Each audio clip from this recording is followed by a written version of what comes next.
Everyone, welcome back my channel. ಇವತ್ತಿನ recipe ಬಂದುಬಿಟ್ಟು ಬಿಸಿಬೇಳೆ ಬಾತು ಹೇಗೆ ಮಾಡೋದಂತ ನೋಡೋಣ. ನಾನು ಒಂದು ಕಪ್ ಅಕ್ಕಿನ ಹಾಕ್ಕೊತಾ ಇದ್ದೀನಿ. ಇದರಲ್ಲಿ ಒಂದು ಕಪ್ ಬೇಳೆ ಹಾಕ್ಕೊತಾ ಇದ್ದೀನಿ. ನಾನು ಎರಡು ಈಕ್ವಲ್ ತೊಗೊತಾ ಇದ್ದೀನಿ.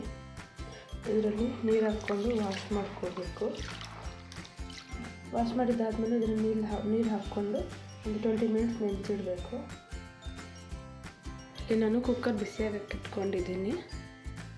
ಇದು ಸ್ವಲ್ಪ ಆಯಿಲ್ ಹಾಕ್ಕೋಬೇಕು.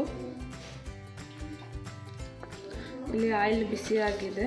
ಇದರಲ್ಲೇ ಸ್ವಲ್ಪ ಸಾಸಿವೆ ಹಾಕ್ಕೋಬೇಕು, ಜೀರಿಗೆ ಸ್ವಲ್ಪ ಹಾಕ್ಕೋಬೇಕು. ಇದರಲ್ಲಿ ಸ್ವಲ್ಪ ಪೀನಟ್ ಹಾಕ್ಕೋಬೇಕು, ಬಾರ್ಗೆ ಮೆಣಸಿನ್ಕಾಯಿ 3 ಹಾಕ್ಕೊತಾ ಇದ್ದೀನಿ. ಇದರಲ್ಲಿ ಸ್ವಲ್ಪ ಕರಿ ಲೀವ್ಸು. ಇದನ್ನು ಚೆನ್ನಾಗಿ ಫ್ರೈ ಮಾಡ್ಕೋಬೇಕು.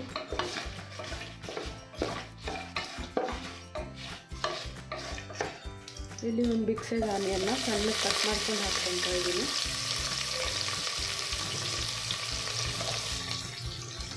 ಇಲ್ಲಿ ಆನಿಯನ್ ಫುಲ್ ಸಾಫ್ಟ್ ಆಗೋದು ಚೆನ್ನಾಗಿ ಫ್ರೈ ಮಾಡ್ಕೋಬೇಕು.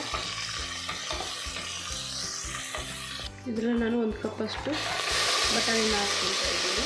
ನಾನು ಒಣಗಿರೋ ಬಟಾಣಿನ ಹಾಕ್ಕೊತಾ ಇದ್ದೀನಿ. ರಾತ್ರಿ ನೆನೆಸಿಟ್ಕೊಂಡು ನಿಮ್ಮ ಹತ್ರ ಹಸಿ ಬಟಾಣಿ ಇದ್ದರೆ ಅದೇ ಹಾಕ್ಕೋಬೋದು. ಇದರಲ್ಲೇ ಒಂದು ಬಿಗ್ ಸೈಜ್ ಟೊಮೆಟೊನ ಸಣ್ಣಗೆ ಕಟ್ ಮಾಡ್ಕೊಂಡು ಹಾಕ್ಕೊತಾ ಇದ್ದೀನಿ. 1 ಕಪ್ ಬೀನ್ಸು, 1 ಕಪ್ ಕ್ಯಾರೆಟು. ನಿಮ್ಮ ಹತ್ರ ಕ್ಯಾಪ್ಸಿಕಮ್ಮು ಇಲ್ಲ ಬೇರೆ ವೆಜಿಟೇಬಲ್ಸ್ ಅವೈಲೇಬಲ್ ಇದ್ದರೆ ಹಾಕ್ಬೋದು. ರುಚಿಗೆ ತಕ್ಕಷ್ಟು ಸಾಲ್ಟ್ ಹಾಕ್ಕೋಬೇಕು.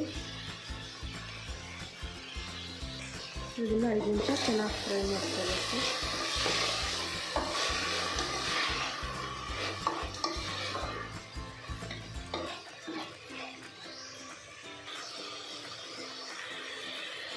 ಇದೆಲ್ಲ ಸ್ವಲ್ಪ ಟರ್ಮರಿಕ್ ಪೌಡರ್ ಹಾಕ್ಕೋಬೇಕು. ನಾನಿಲ್ಲಿ MTR ಬಿಸಿಬೇಳೆ ಬಾತ್ ಪೌಡ್ರನ್ನ ಹಾಕ್ಕೊತಾ ಇದ್ದೀನಿ. ನಿಮ್ಮ ಹತ್ರ ಯಾವುದು ಅವೈಲೇಬಲ್ ಇದ್ದರೆ ಅದು ಹಾಕ್ಕೋಬೋದು.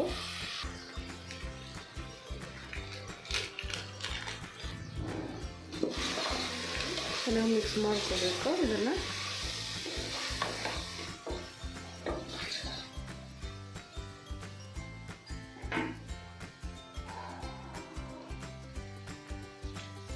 ಇದರಲ್ಲೇ ನಾನು ಸ್ವಲ್ಪ ಹುಣಸೆಕಾಯಿ ರಸನ ಹಾಕ್ಕೊತಾ ಇದ್ದೀನಿ.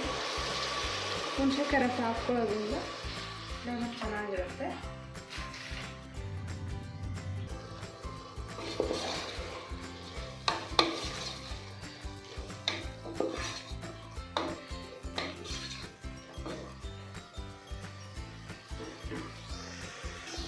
ಇದು ಗೊಜ್ಜು ಥರ ಆಗಿದೆ. ಈ ಥರ ಫ್ರೈ ಮಾಡ್ಕೋಬೇಕು.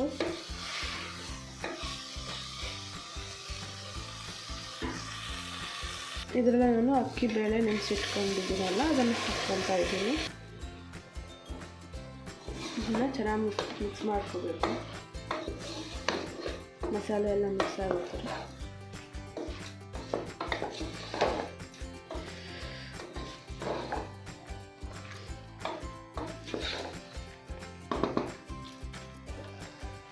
ಇಲ್ಲಿ ನಾನು 1 ಗ್ಲಾಸ್ ಅಳತೆ ತೊಗೊಂಡಿದ್ದೀನಿ ಅಕ್ಕಿನೂ ಮತ್ತು ಬೇಳೆನ. ಇದಕ್ಕೆ ನಾನು 5 ಗ್ಲಾಸ್ ವಾಟರ್ ಹಾಕ್ಕೊತಾ ಇದ್ದೀನಿ.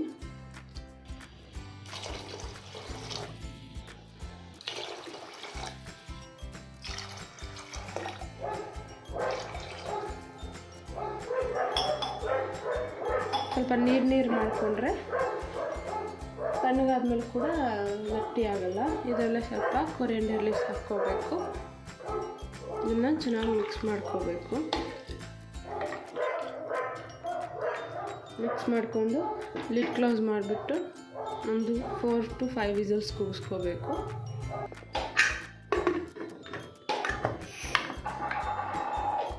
ಸಪ್ರೇಟಾಗಿ ಕೂಡ ಮಾಡ್ಕೊತಾರೆ, ಹಾಕಿ ಕೂಡ ಮಾಡ್ಕೋಬೋದು. ಇಲ್ಲಿ 4 ವಿಸಲ್ಸ್ ಬರೋಕ್ಕೆ ಬಿಡಬೇಕು. ಇಲ್ಲಿ ಗ್ಯಾಸ್ ರಿಲೀಸ್ ಮಾಡಿಕೊಂಡು ಓಪನ್ ಮಾಡ್ಕೊಳ್ಳೋಣ. ಇಲ್ಲಿ ರೆಡಿಯಾಗಿದೆ.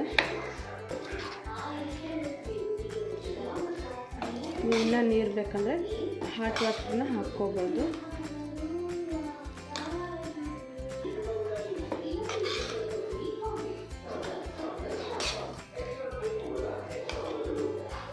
ಈ ರೆಸಿಪಿ ನಿಮಗೂ ಇಷ್ಟ ಆದರೆ ನೀವು ಕೂಡ ಟ್ರೈ ಮಾಡಿ ಹೇಳಿ ಹೇಗಿದೆ ಅಂತ. ನನ್ನ ಚಾನಲ್ನ ಲೈಕ್, ಶೇರ್, ಕಮೆಂಟ್, ಸಬ್ಸ್ಕ್ರೈಬ್ ಮಾಡಿ.